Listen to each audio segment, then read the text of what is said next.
नमस्कार, मैं हेमंत और आप पॉलिटिक्स देख रहे हैं। 4 मई को 4 स्टेट्स और एक यूनियन टेरिटरी के असेंबली इलेक्शंस के रिजल्ट्स आए, लेकिन बंगाल में रिजल्ट के साथ साथ और भी कुछ आया है।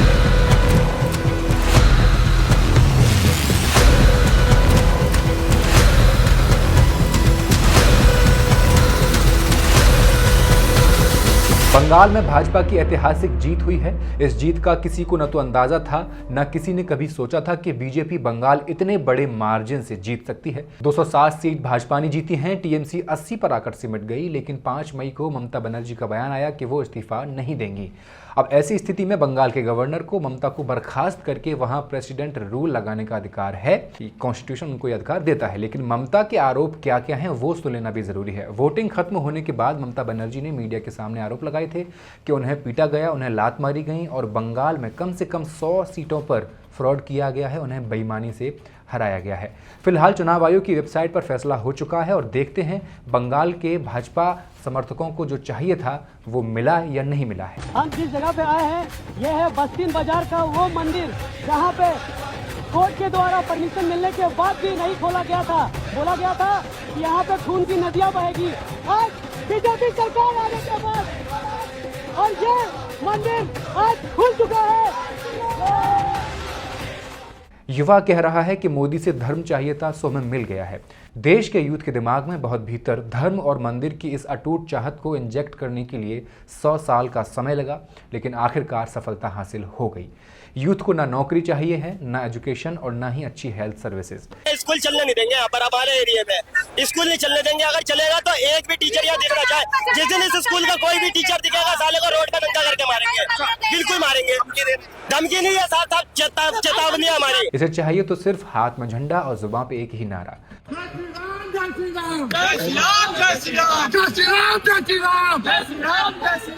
4 मई को दोपहर से लेकर देर रात तक हाथ में भाजपा का झंडा लिए लोगों के कई झुंड पूरे बंगाल में उपद्रव मचाते रहे। कोलकाता के रूबी में जहां टीएमसी का दफ्तर था उसे फूंक दिया गया।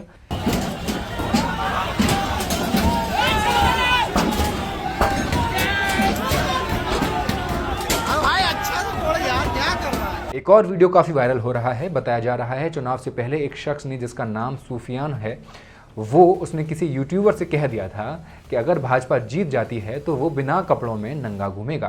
बीजेपी टीएमसी को हरा दिया तो लेंटो के पूरा कलकत्ता घूमेंगे, लंगा होके घूमेंगे। वायरल वीडियो में दावा किया जा रहा है कि भीड़ जिस लड़के को पीटने पर आमादा है वो वही सूफियान लड़का है। वीडियो में साफ देखा जा सकता है उसके कपड़े फटे हुए हैं, उसे पीटा जा रहा है, वो बेहोशी की हालत में है और बेहद शर्मिंदा है।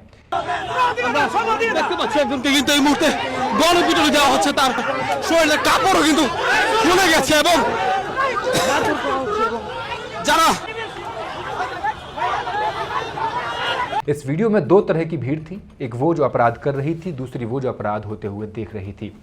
क्या सेल्फ रिस्पेक्ट और क्या सेल्फ डिग्निटी। जब लोग इकट्ठा होकर एक भीड़ का रूप ले लेते हैं तो सिर्फ हिंसा बचती है, वहां लोग मर जाते हैं, संवेदनशीलता खत्म हो जाती है। बंगाल में जैसे जैसे वोटों की काउंटिंग हो रही थी, सुबह के रुझानों से ही लगभग ये साफ हो रहा था कि बंगाल में भाजपा सरकार बनाने जा रही है। तभी से अफरा तफरी का माहौल बनना शुरू हो चुका था। एक वीडियो बेहद शर्मनाक वायरल हो रहा है जिसमें ममता बनर्जी की तरह दिखने वाला एक शख्स सफेद साड़ी पहने हैं, लोग उसे मारते हुए पीटते हुए ले जा रहे हैं, उसका जुलूस निकाला जा रहा है।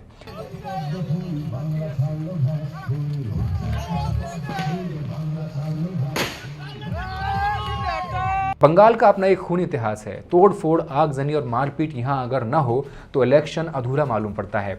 भाजपा कार्यकर्ताओं का कहना है कि ये बदला लिया जा रहा है। पिछली बार टीएमसी ने भी मारपीट की थी, इस बार हम कर रहे हैं। कुल मिलाकर वो कहना यही चाह रहे थे कि टीएमसी और भाजपा में कम से कम गुंडागर्दी के मामले में तो कोई फर्क नहीं है। बंगाल को देखकर लगता है कि बदले की राजनीति बहुत जल्द देश भर में अब नॉर्मल होने शुरू हो रही है।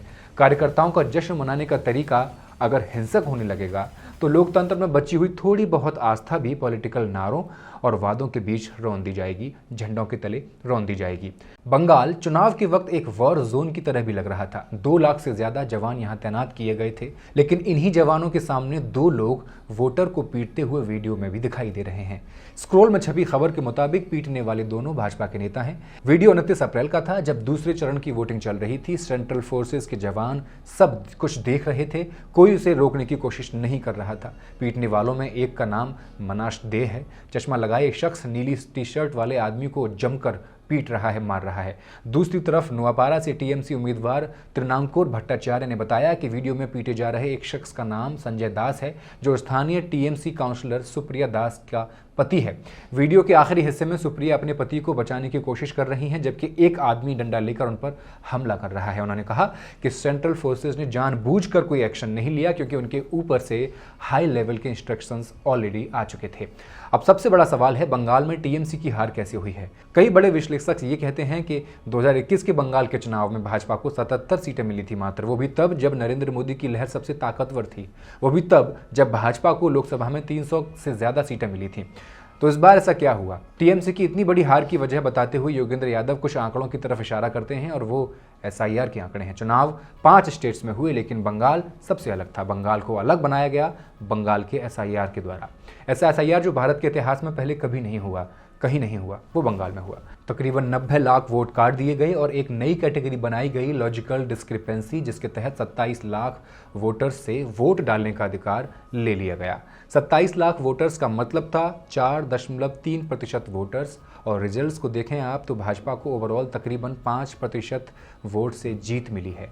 हालांकि योगेंद्र यादव इसे इत्तेफाक बताते हैं, लेकिन सवाल भी करते हैं कि 27 लाख वोटर अगर वोट डालने जाते तो नतीजा कुछ और भी हो सकता था, या इतना भयावह नहीं होता। लॉजिकल डिस्क्रिपेंसी में 27 लाख वोटर ऐसे थे जिनके नाम बहुत छोटी छोटी सी गलती की वजह से मैच नहीं हो रहे थे। जैसे मोहम्मद में कोई एम के बाद यू लिखता है तो कोई एम के बाद ओ लिखता है। 27 लाख ऐसे वोटर्स का मुद्दा एपेलेट ट्रिब्यूनल्स तक भी पहुंचा।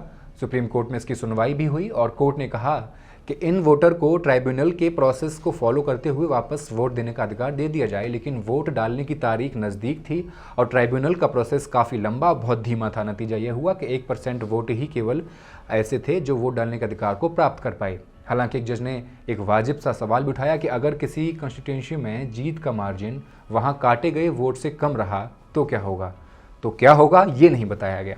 कोर्ट ने कहा कोई बात नहीं, बाकी के जो वोटर्स बचे हैं वो अगली बार वोट डाल देंगे, और जो वोटर्स बचे थे वो 27 लाख से ही थे। लॉजिकल डिस्क्रिपेंसी के अलावा एसआईआर में उन 5 जिलों की 118 विधानसभाओं का भी जिक्र हो रहा है, जहां पिछले चुनावों में टीएमसी को 110 पे जीत मिली और इस बार सिर्फ 51 सीट ही टीएमसी जीत पाई है, जबकि भाजपा ने पिछली बार इन 118 में से केवल 7 सीटें जीती थी, 7, और इस बार वो 60 सीटें जीत चुकी है। इसके अलावा एक और डेटा आपको बता दे रहा हूं, 49 सीटें ऐसी हैं जिन पर जीत का मार्जिन एसआईआर में काटे गए वोटों से भी कम है, और इन 49 सीटों पर पिछली बार टीएमसी को 48 सीटें मिली थी, इस बार सिर्फ 21 सीटें मिली हैं, 26 बीजेपी को मिली हैं।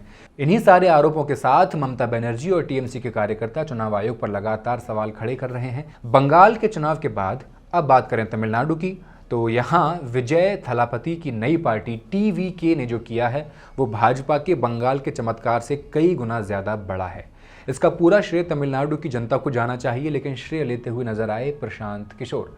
उनका एक पुराना वीडियो वायरल करवाया गया, अब किसने करवाया वो आप जानते ही होंगे, जिसमें वो ये कहते हुए नजर आ रहे हैं कि वो टीवीके को जीत दिलाएंगे और तमिलनाडु में एमएस धोनी को पछाड़कर सबसे अव्वल फेमस बिहारी के रूप में उभर कर आएंगे।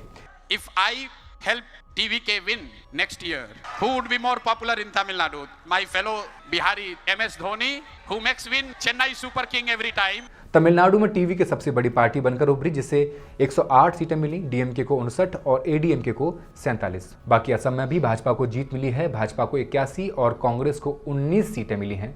पुदुचेरी में एआईएनआरसी 12 सीटों के साथ सबसे बड़ी पार्टी बनकर उभर के आई है, लेकिन केरलम में लेफ्ट का बहुत लंबे समय से चला आ रहा राज अब खत्म हो गया है। आज के इस एपिसोड में बस इतना ही, कल फिर से मुलाकात होगी। नमस्कार।